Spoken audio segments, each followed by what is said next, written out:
लोगों को अक्सर एडवेंचर्स पे जाना बहुत ही पसंद होता है और ऐसे ही एडवेंचर्स के लिए कुछ लोग जंगलों में जाते हैं। पर कभी कभी इन शांत और रिलैक्सिंग लगने वाले जंगलों के बीच क्या छुपा है, यह हमें आज की कहानियां सुनकर पता चल जाएगा। नमस्कार, मैं हूं मिस्टर स्ट्रेंज और आज मैं आपके लिए लेकर आया हूं जंगल की कुछ ऐसी डरावनी 2 कहानियां जो हमारी कल्पना से परे है। तो चलिए बिना किसी देरी के आज की कहानियों को हम शुरू करते हैं।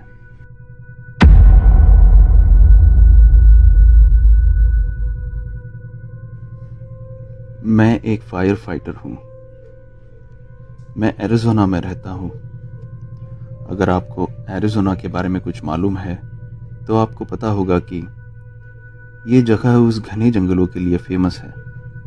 यहाँ बहुत सारे जंगल है और जंगली जानवर भी, और कुछ ऐसे जंगल भी है जहाँ अभी तक कोई इंसान गया नहीं। वो जंगल हाईवे के करीब है और वहाँ कोई इंसानी बस्तियाँ दूर दूर तक दिखाई देती नहीं। अगर कोई उन जंगलों के बीच बसे हाईवे से अपनी गाड़ी में जा रहा हो तो कोई बीच रास्ते उतरता भी नहीं। कुछ बात थी उन दूर बसे जंगलों में, क्योंकि आमतौर पे जंगलों में चिड़ियों की किलबिलाहट और तरह तरह के जानवरों की आवाज़ें सुनाई देती है, पर ये जंगल थोड़े अजीब थे। मैं जब खुद इन जंगलों के बीच हाईवे से गुजरता था तब मुझे कोई ऐसी आवाज़ सुनाई नहीं देती थी। वहाँ से गुजरते वक्त का जंगल का सन्नाटा काफ़ी अजीब और डरावना लगता था, पर मुझे क्या ही पता था कि एक दिन मुझे इन जंगलों के बीच जाना पड़ेगा। एक दिन सुबह 9 बजे मैं अपने फायर डिपार्टमेंट में ड्यूटी पर था और हमें एक इमरजेंसी कॉल आई। कॉल करने वाला इंसान उन्हीं जंगलों के बीच बसे हाईवे से गुजर रहा था। तब उसने देखा कि बाहर जंगल में दूर तक बहुत बड़ी आग लगी थी। तो उसने हमें कॉल करके जानकारी दी। उस जंगल की आग बढ़कर शहरों तक पहुंचने का डर था। तो हमने उस कॉल पर रिस्पॉन्ड किया और उन दूर बसे जंगलों की तरफ हमारी फायर ब्रिगेड्स लेके हम निकल पड़े। जब हम वहां पहुंचे तो हमने देखा आग हाईवे के नज़दीक आ रही थी। उसे जल्द से जल्द रोकना बहुत ज़रूरी था। उस जंगल के अंदर जाने के लिए एक मड ट्रेल थी, यानी मिट्टी का कच्चा रास्ता था जो बहुत दूर तक जंगल के अंदर घने पेड़ों के बीच जाता था। उस रास्ते से हमारी फायर ट्रक नहीं जा सकती थी, पर अंदर आग कितनी दूर तक लगी है ये जानना बहुत ही ज़रूरी था, और अंदर जाकर आग कहाँ तक फैली है ये देखने के लिए मुझे चुना गया। हमारे साथ हम हमेशा एक एटीवी रखते थे जिससे कच्चे रास्तों पर चलाने में आसानी होती थी। अगर आपको एटीवी क्या है ये नहीं पता तो बता दूं, एटीवी यानी एक 4 व्हीलर 4 पहियों वाली बाइक होती है। तो मैं उस एटीवी पर बैठकर अकेला उस कच्चे रास्ते पर घने जंगल में निकल पड़ा। अब मैं करीब 3 किलोमीटर दूर पहुंच गया था, पर आग बहुत दूर तक फैली थी, शायद 5 किलोमीटर और। तो मैं उस ट्रेल पर अपनी एटीवी पर बैठे आगे बढ़ता रहा।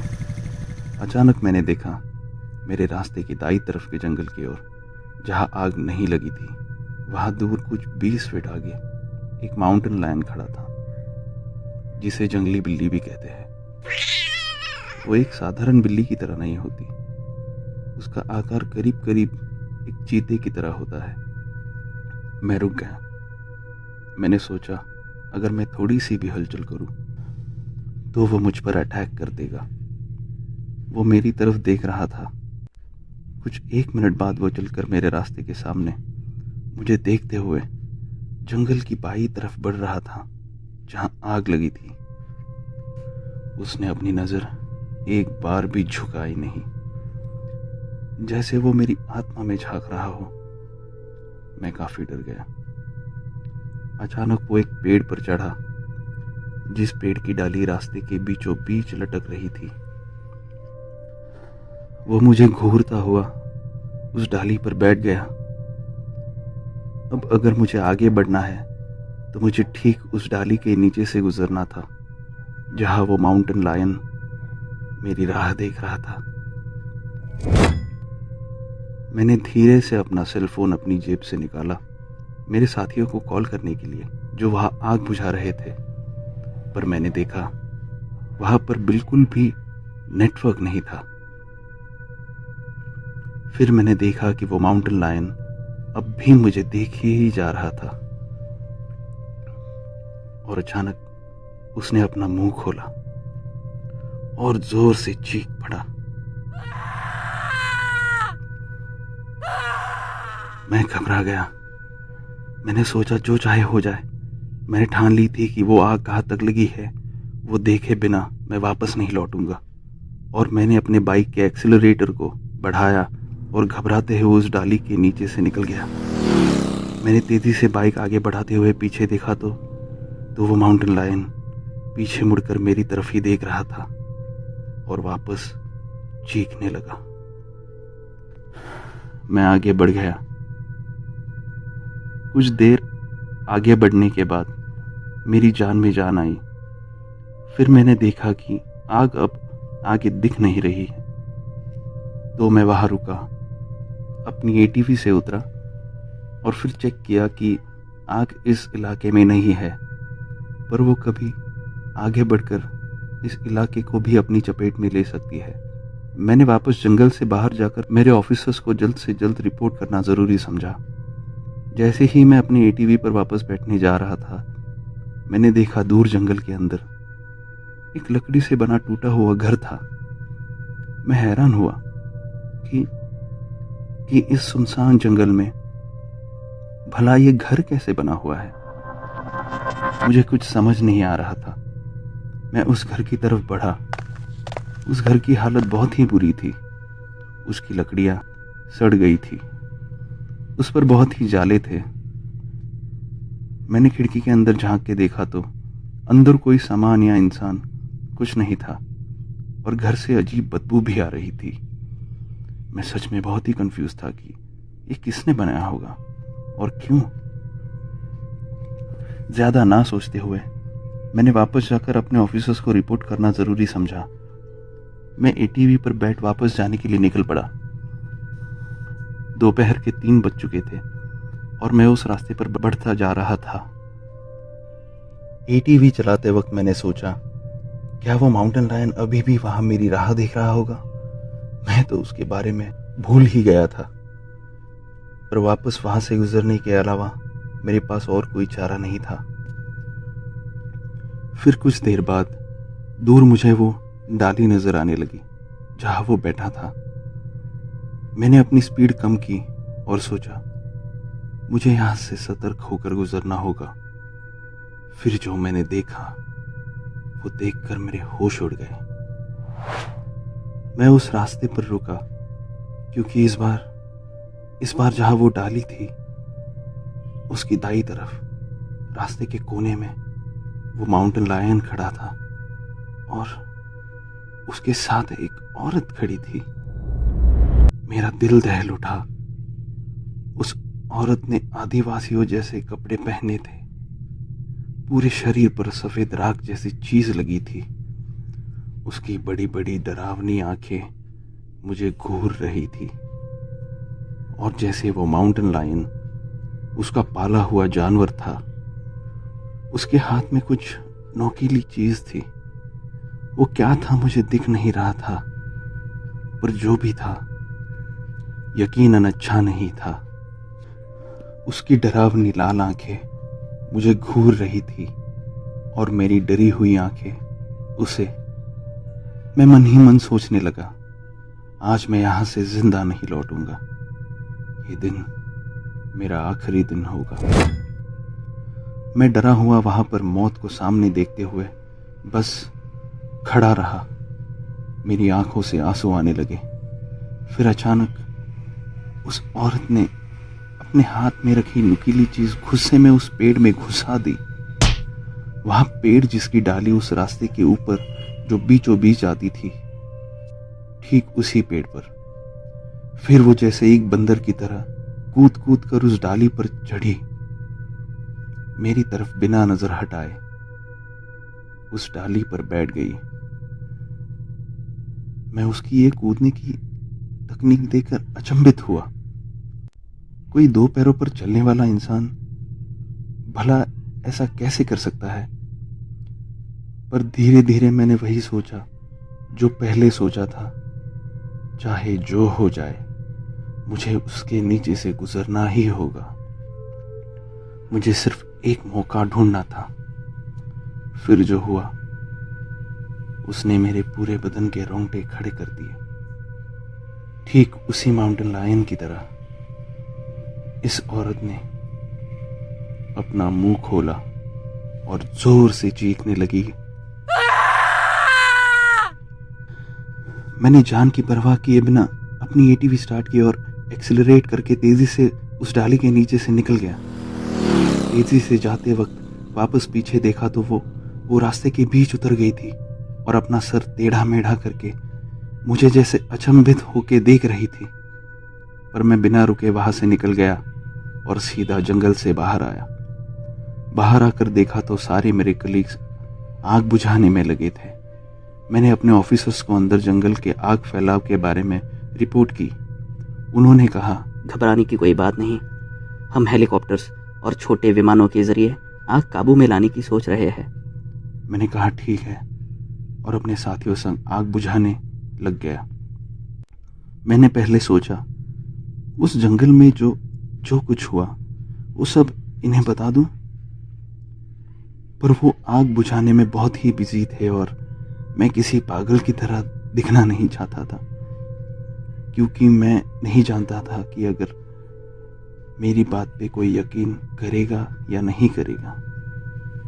मैंने ये कहानी किसी से शेयर नहीं की, पर मैं अपने आप को रोक नहीं पाया और बिना अपना नाम लिखे ये कहानी मैंने एक फेक अकाउंट के जरिए इंटरनेट पर शेयर कर दी।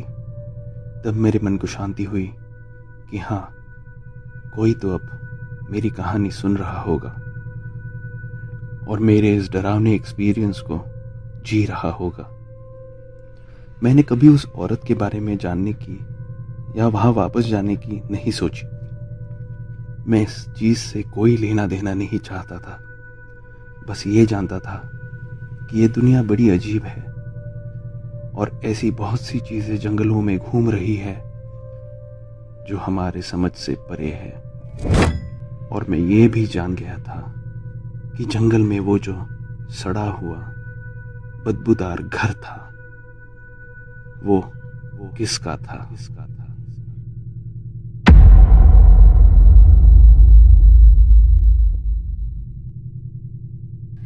मैं करीब हर साल शहर से कुछ 50-60 किलोमीटर दूर पहाड़ों में बसे जंगलों में कैंपिंग के लिए जाया करता था। ऐसे ही एक दिन मैं कैंपिंग के लिए निकला।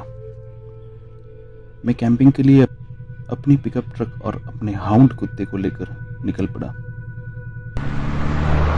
मैं जंगल के आधे रास्ते पहुंच गया। वहां से करीब 10-20 किलोमीटर दूर कोई इंसान का नामो निशान नहीं था। मुझे शहर से दूर यह अकेलापन बहुत ही पसंद था और मेरा साथी, मेरा हाउंड कुत्ता, वो भी मेरा अच्छा और ईमानदार साथी था। कुछ दूर जाने के बाद जंगल के बीच एक खुली जमीन दिखी जहां मैं अपनी वैन और कुत्ते के साथ कैंपिंग करने रुक गया। मुझे याद है वो सर्दियों का मौसम था और वहां पर गजब की ठंड भी थी। मैंने वहां एक बड़ी आग जलाई और अपनी बियर्स लेकर बैठ गया और अपने कुत्ते को जंगल में घूमने के लिए छोड़ दिया। मेरा कुत्ता काफी ट्रेन था और कभी यहाँ कभी वहां भटक कर अक्सर वापस आया करता था। मैंने उसके गले के पट्टे में एक घंटी बांध रखी थी ताकि जब वो जंगलों में घूमने जाए तो मुझे मालूम हो कि वो कहाँ है। उसके गले में लगी घंटी की आवाज से मुझे पता चलता था कि वो यहाँ वहां घूम रहा है। मैंने उसे घूमने के लिए छोड़ दिया और वो जंगल के आगे की झाड़ी की तरफ भागता हुआ चला गया।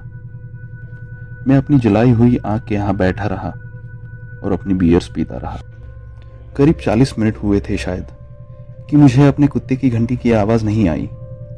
मैंने सोचा सूंघते सूंघते कहीं दूर चला गया ना हो। फिर और 30 मिनट बीत गए, फिर भी कोई आवाज़ नहीं। फिर अचानक मुझे उसकी घंटी की आवाज़ दूर से जंगल के पीछे की झाड़ियों में सुनाई दी।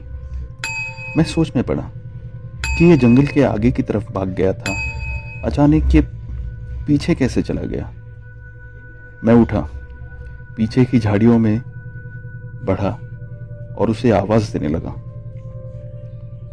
उसकी घंटी की आवाज़ करीब आ रही थी, पर वो नहीं आ रहा था। अक्सर मेरी आवाज़ सुनकर वो मेरे पास दौड़कर आ जाता था। फिर कुछ मिनट आवाज़ देने के बाद मैंने सुना मेरा कुत्ता पीछे की तरफ से जोर जोर से भौंक रहा था। मुझे कुछ गड़बड़ लगी कि घंटी की आवाज़ तो आगे की झाड़ी से आ रही है, पर ये मेरे कुत्ते की आवाज़ पीछे से कैसे आ रही है। मैं दौड़ता हुआ पीछे की तरफ भागा अपनी गाड़ी के यहाँ, और सामने से मेरा कुत्ता झाड़ियों से दौड़कर आ रहा था। वो आते ही मेरी गाड़ी के नीचे छुप गया। मैंने उसे बाहर आने को कहा, पर वो नहीं माना। वो किसी चीज़ से डर गया था। फिर उस घंटी की आवाज़ पीछे से वापस आने लगी। मैंने सोचा मेरा कुत्ता तो गाड़ी के नीचे छुपा है, फिर ये आवाज़। मैंने तुरंत अपने कुत्ते को गाड़ी के बाहर खींचा और देखा उसके गले में लगी घंटी गायब थी। मैंने तुरंत अपनी गाड़ी का दरवाज़ा खोला और मैं और मेरा कुत्ता हम रात भर उस घने जंगल के अंधेरे में बैठे रहे। सुबह होते ही हम निकल गए। मैं आज भी ये सोचता हूँ कि आखिर वो कौन और क्या हो सकता है जो उस जंगल में मेरे हाउंड कुत्ते की घंटी चुराकर और फिर उसे बचाकर हम पर नजर रख रहा था।